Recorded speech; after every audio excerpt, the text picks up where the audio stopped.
Hello guys, now today we are going to study the next chapter, chapter number 6, physical and chemical changes. So you know that in our day-to-day life, in our everyday life, we can see many kinds of changes. Okay, what type of changes we can see? Suppose you have to make a cold drink, so you are adding sugar in a water. So adding sugar in water is a change. Okay, adding salt in a water is a change. Okay, making sugar solution is a change. Setting curd from milk, this is also a change. Souring of milk, this is also a change. Stretching rubber band, this is also a change. So we can see that in our daily life we can see so many types of changes. So we will study that which type of change is known as physical change and which is chemical change. So we can say that these two type of changes we can see in our daily life. One is related to the physical change, another is related to the chemical changes. See, so how we can understand here that what are physical changes. So first we have to go through the activities, then after we can find out actually what are physical changes. Okay, see, in activity number 6.1, what we have to do, we have to take a paper. Okay, this paper is in a square shape. We have taken this paper. Okay, then we have cut it down into 4 pieces. These pieces are also in a square shape. Then one square piece, another we have to cut down into 4 pieces. Okay, so what you can see here, the shape of the paper is in a square shape. Okay, so the shape of the paper, when we cut into 4 pieces, the shape is changed. I think a square is there, but the shape is changed. First this is in the larger shape, then when cut it down into 4 pieces, so their larger shape is converted into the small pieces. So we can say that the larger piece of the paper is also the same substance. This is paper. When we cut down into 4 pieces, these are also a paper. So we didn't get any new substance, any new thing in this change. Okay, so only which thing we can observe here, the change which in the shape and size. So we can say that here is a change in shape.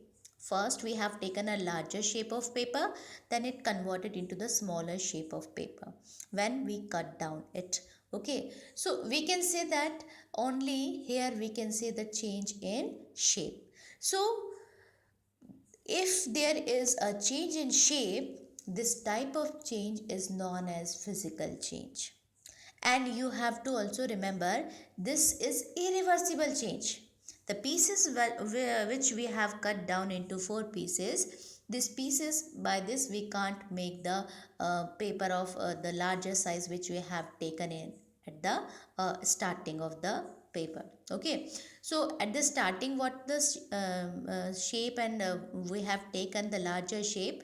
When we cut down into 4 pieces, the small piece we can't convert it into the larger shape. So we can say this is irreversible. Irreversible change means we cannot get back the original position. Okay, we cannot convert the substance into the original position. So this is known as, this change is irreversible change, but the changes in shape is known as a physical change. Okay, see the second activity, activity 6.2. What we have to collect some chalk dust lying on the floor near the blackboard. So suppose this is the chalk dust we have collected. Now what we have to do, or we can take a chalk and we can crush and we can convert it into a crush it and we can convert it into a powdered form. Okay, then we'll add some drop of water in it. Okay, so first we have taken a chalk and we have crushed it and converted it into a powder form. So what kind of change you can see here, the changes in size. First the chalk found in a cylindrical, we can say that like that shape, and rolled, it is found in the rolled shape. And when we have crushed it and converted into the powder form, so its shape, we can say that its size is changed, shape and size is changed. So we can say here also we have seen the changes in shape and size. But what about the powder? Can we convert it into its original roll form? Yes, we can convert it. So we have collected the powdered form. When we add some water in it, and when we make a paste of this and then rolled into a chalk shape, and when we dry it, then again we can get the original shape of the chalk. So we can say that the changes in shape and size are physical change, and these changes are reversible. If we are cutting any substance, this is not reversible, irreversible, but we can say generally physical changes are reversible. Maximum physical changes are reversible. Otherwise, cutting of any substance is not reversible. This is irreversible change. Okay. See, the another activity is here. We are having an ice. Okay. This is ice cube. You have to understand there are three states of matter: solid, liquid, and gas. Okay. So we have taken here one example related to water. So what are the three states of water? Solid, liquid, and gas. Solid we can take ice, in liquid we can take the water, and in gas water vapor. So we have taken ice here. When we will keep outside from the freezer, and when we will keep it at the room temperature, it will melt down and convert it into a liquid water. Okay, so this is the solid form. When we keep outside, it will convert it into the liquid form. Okay, so this type of change is which change? This is also a physical change. Physical change means no new thing is formed here. This is also water. When we keep into the refrigerator, it will freeze and it will convert it into the solid form. So the thing is same, only the states are changing. So the changing of states is also known as physical change. Okay. See, the another activity is here, activity 6.4. Now what we have taken here, in this activity, same thing, we have first we have taken the ice. Okay, so when we keep outside, when we heated it, so the ice is changes into like liquid, we can say water. Okay, and when we boil water, when we boiled water, then it will convert it into a gas or water vapor. Okay, so in activity 6.4 we can see here, then we have to take a water in a container. When we boil it, so the water, the liquid form of the water is converted into the gas, that is known as water vapor. So, and again this example we can see, when you are boiling the water, just cover the vessel by a lid. When you remove the lid, then you can see some small water droplets just over the lid. Okay, so these water droplets are actually, we can see the water is evaporated, and again it will condense and form the droplets of water. So we can see that the changes of solid into liquid, this is also a changes in states of matter, and the liquid to gas, this is also changes in states. So solid to liquid and liquid to gas, these all are changes related to the physical change. Now another activity, changes in color, activity 6.5 we can see here. In this you have to take a blade. Okay, one tip of the blade you have to heat.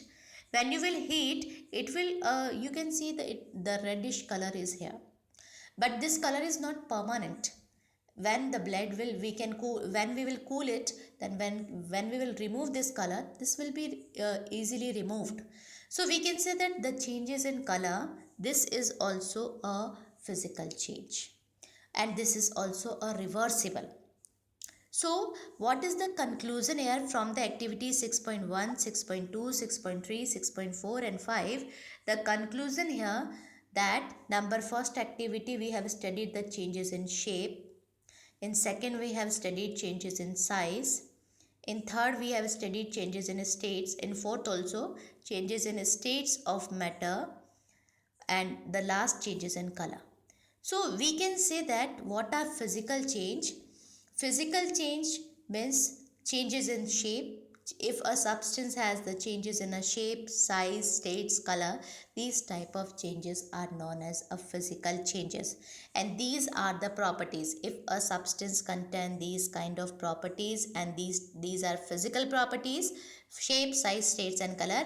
And the changes in physical properties like changes in shape, changes in size, changes in states, changes in color, so this type of change is known as a physical change. Understood? Now next we are going to the next one, chemical changes. You can see here chemical change. So one more thing you have to remember, that in a physical change no new substance is formed, and generally physical changes are reversible except cutting of any substance. This is reversible. Okay, reversible means we can convert into its original position. Like chalk powder, we can convert into the chalk again. Like solid ice, we can convert into the liquid. Okay, so these are reversible. See the chemical changes. Chemical changes, we can take the one example like iron nail. We have taken iron nail.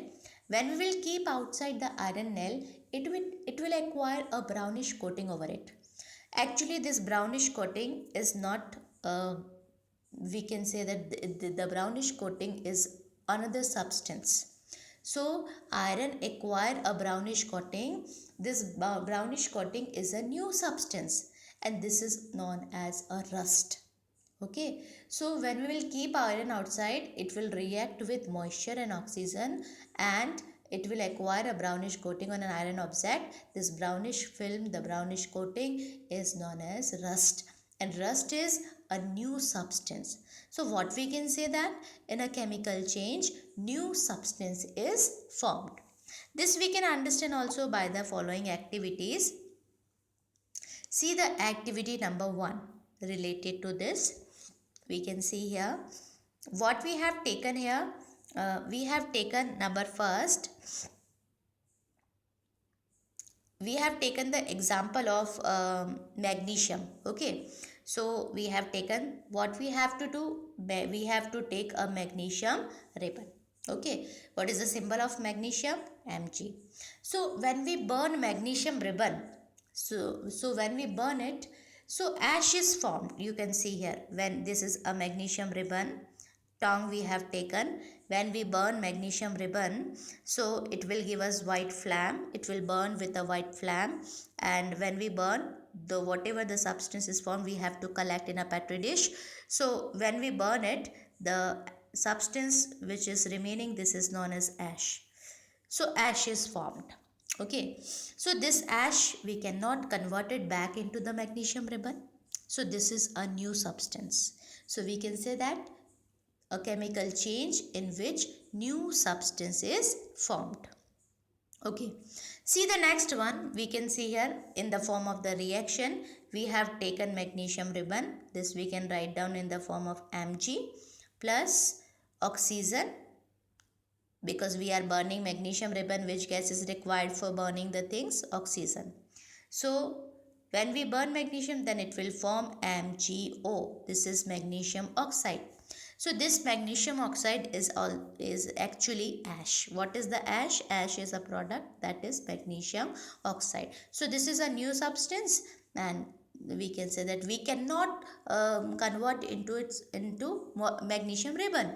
So we can say that this is irreversible change. Okay, so we can see here in the activity 6.6 that magnesium ribbon is an irreversible change, and we can get the new product in this reaction. Okay, see now again what we have to do, we have taken magnesium ribbon, we have burned magnesium ribbon, and we got magnesium oxide. Now what we have to do, you have to add some drops of water in that ash. So water like H2O we have added in that ash, and then when we add some water in that magnesium oxide or ash, then it will convert it into the another new product, that is magnesium hydroxide. Okay, so magnesium hydroxide is another new product. So and we have to find out what is the nature of this magnesium hydroxide. So how we will find out the nature? Same thing, we have to take in two types of litmus paper, blue and red. So when blue litmus paper changes into red, it's acid. When red changes into blue, it's bases. So when we will put the red litmus paper into that solution, it will changes into blue. It means magnesium hydroxide is basic in nature. Okay. Actually, MgOH whole twice, this is the formula of magnesium hydroxide. This we can make by this only. Magnesium, 1 magnesium we have written here. Oxygen, how many oxygen are there? 1 and 2, and hydrogen 2. So we can write down here oxygen, hydrogen in bracket, and then whole twice 2 we can write here. So magnesium hydroxide is formed. Understood? So by this activity we got two new products. When we burn magnesium, it will form magnesium oxide. When we add water in it, it will form magnesium hydroxide. So magnesium oxide and magnesium hydroxide, these new products are formed in this reaction, and these we cannot convert it back into its magnesium ribbon. So we can say that this change is irreversible change and new thing is formed in this reaction. Now we can see the another type of activity. This is another activity. So what we have to do here, we have to take a copper sulfate. This is a beaker. In this beaker we have taken a copper sulfate solution. Copper sulfate we can write down CuSO4. This is the formula of copper sulfate, CuSO4. So what we have taken in beaker, we have to add copper sulfate solution, copper sulfate powder, water plus few drops of dilute sulfuric acid. So when we add these all three things, we will get the blue color of copper sulfate solution. Now we can see the blue color here. Then we have to put a blade in it. Okay, the iron blade, any iron object you can put here. Iron nail also you can put here. So iron blade, when we put the iron blade into the solution, after some time we can see that the blue color of the solution is changes into green. Why this changes into green? Because the copper sulfate, okay, when we will put iron nail in it or iron blade in it, so this copper sulfate with iron, you know that in copper and iron, the iron is more reactive than copper. So iron will react and it will form iron sulfate. Displacement reaction will occur here. Displacement matlab when more reactive metal displays, the less reactive metal from its solution. So iron will displace sulfate from its solution. Okay, displace copper from its solution. So it will form iron sulfate plus copper. So because of the iron sulfate is in green color, that's why the blue color of solution is changes into green. And what about the copper? Where is copper? So this copper is deposited over the iron blade. That's why when we will take out the iron nail from the solution, we will see it will convert it into the brownish. So why this is converted into the brownish? Because this brownish coating means the copper is deposited over the iron. That's why it's look like a brown. Understood? So we can say that when copper sulfate react with iron, it will form iron sulfate. So here you can see the changes in color. The blue color is changes into green, but we can't convert back the green color into blue again. So this type of change is chemical change and irreversible change. And new thing is formed here is iron sulfate plus copper. Understood? So this is also a chemical change. See the another activities here. What we have to do, we have to take we have taken a test tube. In a test tube we have to take vinegar. On the place of vinegar you can take any acid like lemon you can take. Okay, vinegar we have taken. Then in vinegar we have to add baking soda. Okay, vinegar and baking soda. Okay, so in vinegar acetic acid is present, so CH3COOH is formula. Baking soda it is a base, and sodium hydrogen carbonate its formula. Okay, so when we will, this is test tube, we have taken vinegar plus baking soda. When we add these two things, when we add baking soda in vinegar, suddenly we can see that a bubbles is coming out from the test tube with a hissing sound. So these bubbles are coming out from the test tube. Actually, this in this test tube a gas is releasing. This is actually a carbon dioxide. So how we can know this is actually a carbon dioxide? To confirm this is a carbon dioxide, we have to take another test tube. In that test tube, we have to take a lime water.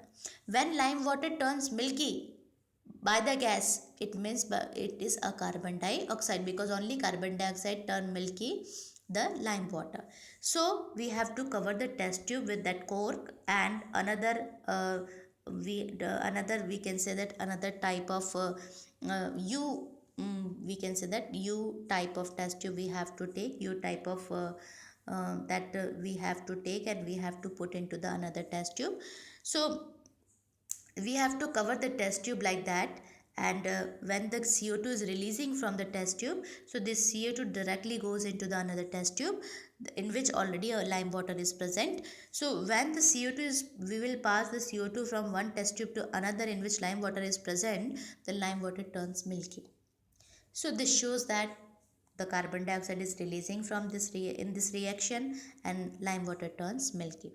So what we have studied here, vinegar, baking soda react together, it will form carbon dioxide plus other substance. And when we add carbon dioxide in lime water, okay, so when we add carbon dioxide in lime water means, we can say that what is the formula of it, lime water contain which thing, calcium hydroxide, this is the formula of lime water. Okay, so it will turn into milky. Milky means it will turn converted into calcium carbonate, CaCO3 plus water. So what we have seen, number one, carbon dioxide is new product, calcium carbonate is new product. So in this activity also new product is formed. So we can say that what are chemical changes? Chemical changes in which new substance, one or more new substances are formed. So this type of changes are known as chemical changes, and chemical changes are irreversible changes. Okay, in our day to day life we have seen many kind of chemical changes, like we are getting the medicines are also prepared by the chain of the chemical reactions. So these are the chemical changes. See how we can see that chemical changes, what are the additional new products, the we can say that what are the following points by which we can say that these are the chemical changes, which type of reaction taken place by which we can say these are the chemical changes. Okay, so in a change when heat, light or any radiation, UV radiations are may be given off or absorbed, so this type of changes are chemical changes. Sound may be produced, heat, light, we can take example of magnesium. When we burn magnesium, like white flame is released. Okay, heated light is released. So these are chemical changes.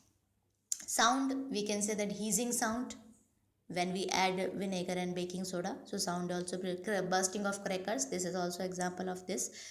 And next is smell, is new smell may be given off. Okay, so when we can take the example of food, है ना, we can take the when food is getting spoiled, so this is also the bad smell is coming out. So spoiling of food, the bad smell is coming out, this is the example of a chemical change. Okay, another we can say color change. Color change, that we have taken the example of copper sulfate and iron sulfate, blue color changes into green. A gas may be formed, like carbon dioxide is formed. So if these kind of things are we can say that in a chemical change, in a chemical reaction, if we can see these type of changes, then we can see this type of change is a chemical change. This type of reaction is a chemical reaction, and changes are known as a chemical changes.